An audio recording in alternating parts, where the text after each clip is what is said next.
अस्सलाम वालेकुम studio with Mohammad Farooq के पेज से। आज मैं आपको फ़िज़िक्स जो है उसके यूनिट 2 के क्वेश्चन लॉन्ग क्वेश्चन आंसर जो है वो आपके साथ डिस्कस करूँगी। सबसे हम पहले देखते हैं क्वेश्चन नंबर 1। इसमें हमसे पूछा गया है differentiate between rest and motion. Rest and motion को डिफरेंशिएट करना है with the help of example show that the rest and motion are relative to observer. हमें इसमें टू पॉइंट्स पूछेंगे, हमने इन दोनों को डिस्कस करना। क्वेश्चन नंबर 1 में हमें डिफरेंशिएट करना है रेस्ट और मोशन को। रेस्ट जो होता है उसमें a body is said to be at rest if its position does not change with respect to its fixed point in its surroundings. Rest वो होती है बॉडी जब हम इसकी पोजीशन को चेंज ना करें, जिधर वो फिक्स चीज़ पड़ी हुई है, जैसे ये पेंसिल है, इसको हमने यहाँ फिक्स रखा है तो ये रेस्ट पोजीशन पे है, इसकी पोजीशन चेंज नहीं हुई, ना ये इधर की है ना इसकी मूवमेंट बिल्कुल नहीं, तो ये जो है वो रेस्ट पोजीशन पे है। अब एग्जांपल हम ले लेते हैं बॉडी आप बुक लेंगे, एक बुक है जो टेबल पे पड़ी है, हमने उसको बिल्कुल डिस्टर्ब नहीं किया, उसको बिल्कुल टच नहीं छेड़ा नहीं, जो जहाँ वो है वो फिक्स पोजीशन पे है, तो वो हम उसको कहेंगे rest in its rest position. अब हम देखते हैं मोशन क्या होता है। मोशन वो होता है जिसमें जो बॉडी जो है वो कॉन्टीन्यूसली जो है अपनी पोजीशन चेंज करे, अपनी सराउंडिंग चेंज करे टाइम के हिसाब से।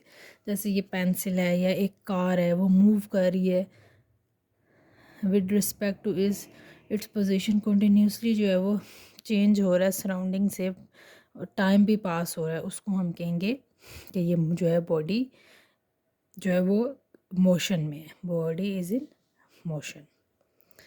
जैसे एक फ्लाइंग बर्ड है, वो जो है वो एक फ्लाई कर रहा है, चेंज कर रहा है अपनी पोजीशन, तो उसको हम कहेंगे ये बॉडी जो है वो इज़ इन मोशन है।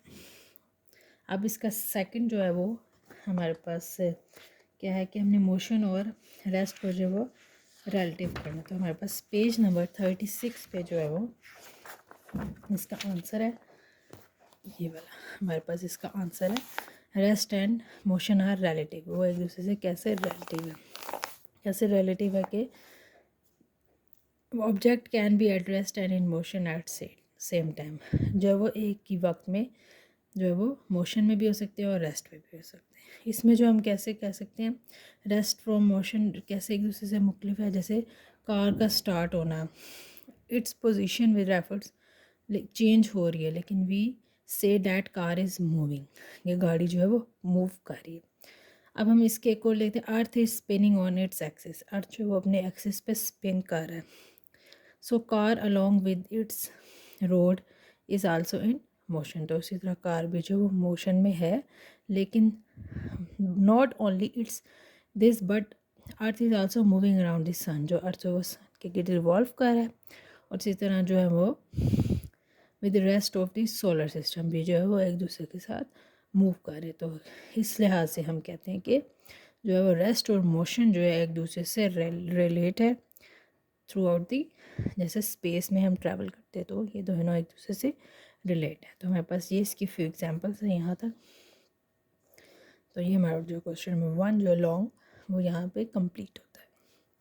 अब हम देखते हैं क्वेश्चन नंबर 2। क्वेश्चन नंबर 2 में है हमसे पूछा गया what is the different types of motion. Motion की क्या टाइप्स हैं और वो हमारी डेली लाइफ में कैसे जो है वो यूज़ होता है। तो हम देखते हैं मोशन की कितनी टाइप्स हैं। They are 3 types of motion, translatory motion, rotatory motion, vibratory motion. ये 3 है इसकी टाइप्स, और ये ट्रांसलेटरी मोशन की टाइप्स है। रेक्टिलिनियर, कर्विलिनियर, रैंडम मोशन, ये जो है वो इसकी ट्रांसलेटरी की आगे फर्दर टाइप्स है। ट्रांसलेटरी मोशन जो होता है वो change in position of body as whole. ये पूरी बॉडी को जो है वो एक पोजीशन में चेंज करता है। द लाइन और path of motion could be straight और कर्व। ये स्ट्रेट लाइन भी हो सकती है और कर्व लाइन भी हो सकती है। जैसे हम मोशन ऑफ हॉर्स और मोशन ऑफ बॉल और मूविंग कार, इन सब की जो मोशन है वो बिल्कुल चेंज हो जाए, जिसकी होल बॉडी चेंज हो जाए, उस पोजीशन से उसको हम कहेंगे ट्रांसलेटरी मोशन। अब इसकी टाइप्स हैं ट्रांसलेटरी मोशन की। रेक्टिलिनियर मोशन होता है स्ट्रेट लाइन मोशन, तो हम इसको डायरेक्टली लीनियर मोशन कहेंगे। जैसे motion of free fall bodies हो गई।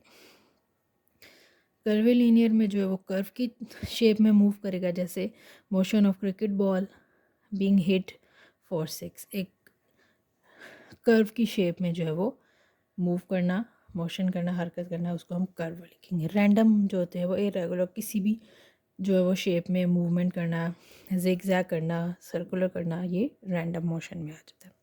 अब सेकंड टाइप है रोटेटरी मोशन। रोटेटरी मोशन वो होती है जो whole around a fixed axis, एक फिक्स एक्सिस होता है उसके अराउंड जो होती है वो मूव करती है। एक सर्कल भी हो सकते हैं, जैसे व्हील हो गया, क्लॉक हो गई, ये सारे फैन, ये सारे रोटेटरी मोशन में आते हैं। नेक्स्ट हमारे पास है वाइब्रेटरी मोशन। इसमें जो होती है वो the repeated forward and backward motion of an object about it's mean position. जो उसकी मीन पोजीशन होती है उसमें जो है वो बैकवर्ड मूवमेंट मोशन करे या फॉरवर्ड मोशन करे, उसको हम वाइब्रेटरी मोशन कहेंगे। इसमें हम कहेंगे एक हमारे पास स्प्रिंग होगी उसकी मोशन, एक हमारे पास कोई भी स्ट्रिंग हो गया उसकी मोशन को हम कहेंगे वाइब्रेटरी मोशन। नेक्स्ट जो हमारे पास इसकी जो है वो डायग्राम भी मौजूद है, ये वाली, इसको हम जो है वो इसमें लाजमी जो है वो मेंशन करेंगे। सबसे पहले हमारे पास ट्रांसलेटरी मोशन जो हमने यहाँ पे डिस्कस किया इसकी टाइप्स में, उसी को हम एक डायग्राम में शो कर देंगे ताकि जो है हमारे इम्प्रेशन जो है वो एग्जामिनर पे जो है अच्छा पड़े, तो इसलिए हम इसको साथ जो है ऐड कर देंगे। ट्रांसलेटरी मोशन भी आपको पता है, रोटेटरी भी, वाइब्रेटरी भी। अब ट्रांसलेटरी मोशन के आगे फर्दर जो है वो आपने डिस्कस कर देनी। इसी को जो हमने डिस्कस किया इसी को हमने एक डायग्राम में शो कर देना। तो ये हमारा क्वेश्चन नंबर 2 जो है वो यहाँ तक कंप्लीट होता है। इसमें भी वही बातें हैं जो आपको मैंने भी बताई हैं, बट इसमें आपने इसको एक डायग्राम में शो कर देना है, क्योंकि ये लॉन्ग क्वेश्चन है तो इम्प्रेशन भी जो है वो अच्छा बनता है इसमें। तो ये हमारे पास क्वेश्चन नंबर 1 और 2 कंप्लीट होता है। चैनल को लाइक करें, सब्सक्राइब और शेयर। Thank you.